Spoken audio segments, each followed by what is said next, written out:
Think about it. For me to be sitting here in front of you, you're not going to call 300-pound Ecolab guy to come sit here. You might. I don't know. Maybe. Probably not. Think about this. What we teach people is kindness to yourself.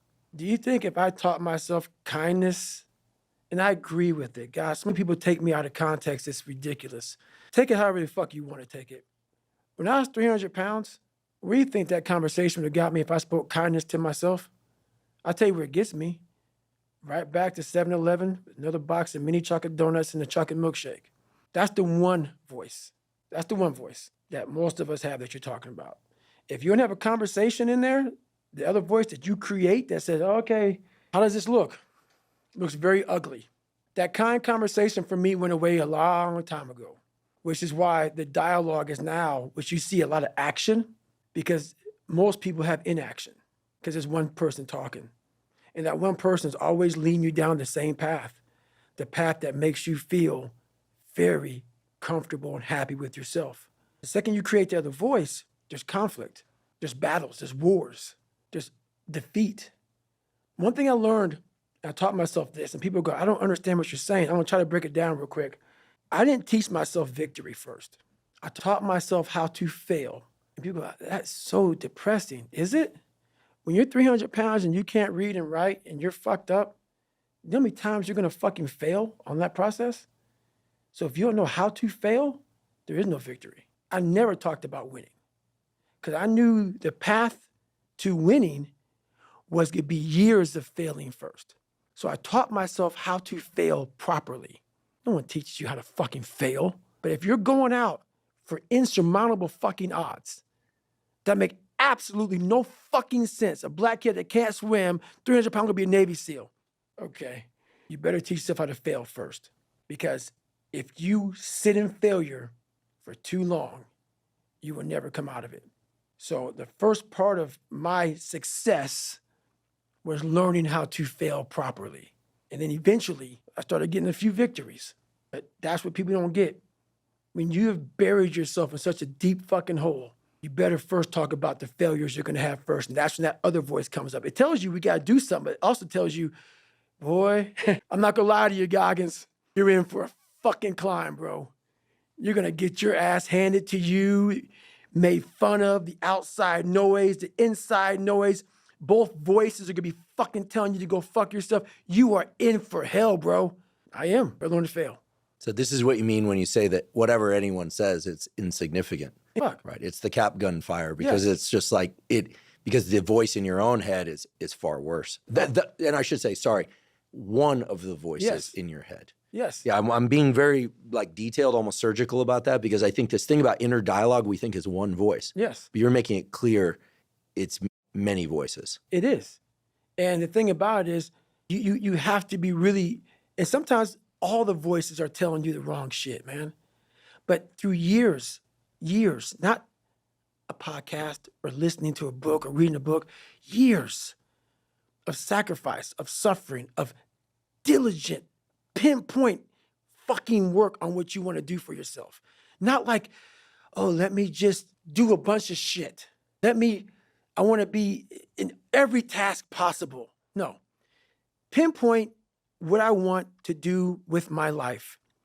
What happens is you have all these voices that are telling you you're fucked up and this is gonna be hard, but for some reason, you put so much practice into you, you can ignore every one of them that are telling you you're not gonna fucking make it and still be able to fucking make it because you have put the practice in that you know this is the process. It's such a daunting task that all the voices are saying no. But you still have the conviction that I know I can do this. And that's what it took for me to get here 20, 30 years ago.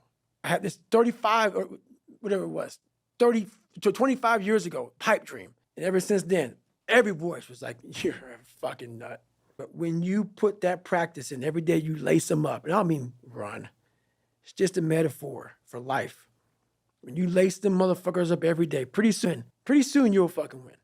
If you have the courage and the heart and the dedication and the mindset about everybody can go fuck themselves. I know what I know. I've listened to myself enough to know I know what I know. None of you can hear what I'm hearing. And that's what people don't do enough of. They don't listen to their journey. They listen to everybody else's shit. Before you know it, I'm crazy. But if I'm so fucking crazy, why am I so successful? How did that happen? I'm so misguided and fucked up and don't listen to him. Why am I the only one to do a whole bunch of shit? Why am I a trailblazer? Why? How's that possible? How can you be fucked up and also self-made the same fucking... No. Obviously, you're not looking at the truth in front of you. The truth in front of you is it sucks. It's painful. It's fucking mind-numbing. And that is the truth. And that's why a lot of people don't like listening to me, because this is what it takes, creating another voice and sometimes going at it alone. All the time going at it alone, because no one's going to believe in you. And that's that. Like he talked about, you got to go through those cupboards. I do spring clean every fucking day in those dark cupboards. Those cabinets, the ones I start with first. That's the real me, man. That's the real me. That's why I'm not ashamed. I don't hide. I used to hide. I don't hide anymore. He's exactly right. I don't know all the fucking science behind shit. I know what I know. That's why I don't listen to anybody anymore. I don't listen to shit. I think most people are full of shit. Because I know the deep, dark secrets of those fucking cupboards. It's ugly, man. And every day I'm talking to him. Every day I'm cleaning them. I'm cleaning them and I'm talking to the same demons that came out of those fucking cupboards as I'm cleaning them. Sometimes they go right back in them again. It's not easy.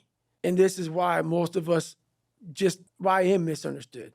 Because what comes out of those cabinets that I'm cleaning, sometimes they see on Instagram. Sometimes they'll see it in the podcast. Sometimes they see in this one. I turn people off. Open up your own cabinets and then go talk about it. Let me see how pretty it looks. Let me see how pretty you sound. Let me see how put together your words are. I bet you a fuck or a motherfucker comes out, because for you to go back in there again to clean the same fucking cabinet that the demon came out of, takes some big balls, bro, to do it every day of your life. To go back in there and spring clean every day. Not once a fucking year, once every decade. Every day you know it gets dusty. And every day you don't start with you don't go, oh, this is nice. Look at my I love me wall. Let me clean up this little dusty. No, I go right for the things that are going to keep me buried. And I go right there first, because if I don't clean those out first, the day doesn't start. So what he's saying to me is truth. And like I told you many times a day, I can never figure out how to explain this shit to people, because I'm not neuro nothing. I'm just a guy that said, okay, we got to start in the dungeon and we got to stay here for the rest of our lives. You to become successful, the dungeon is a place that has to be clean, and it's the scariest place to be. That's why I'm misunderstood, because I'm speaking from the dungeon. That's why I am successful, because I go there every damn day. And that is the truth, what he says. It's the exact truth. Those cabinets are fucking dusty, dirty, and scary as shit. Broken glass, fucking dark, spiders, cobwebs. But most of all, your biggest fears. The biggest things that put you in the fucked up place you are today are in there. That's why we all like to keep them shut, even like to lock them up, act like they never happened. That's why you never grow. You never improve. You never have real conversations like we're having right now. Never. No. Let's not go there. I talk to so many people who tell me that. Let's talk about this. Because they'll tell me, but they can only say it once. And they'll say it in passing. They won't get deep in the weeds with it. Like, you can't just clean it. Motherfucker, you got to spit shine that motherfucker. You got to relive it. Every fucking detail of it. You can't just be like, oh yeah, that beat me. And it is what it is, motherfucker. It's killing you. It's taking over your whole fucking life. But that's the conversation. Yeah, my dad, yeah, but I'm fine now though. I'm good. Okay, all right. No, you ain't. You ain't fine. You ain't fine. This is real talk. People don't want to have that. So your boy's right. 100% right. Scary as shit. But it makes you who you're supposed to be. And that's the test. We forget. We think we're supposed to breathe air and have kids and pay the bills and shit. Everyone, what's this life about? That makes no sense. Being tested, my friend. Tests come when you have not studied. Tests come when you think that you're in a great place. That's the test. The test is every day of your life. And most of us fail because we don't know why we're here, because we don't go inward to say, oh, you gave me a lot of shit to fix, man, and this test sucks. But then you start.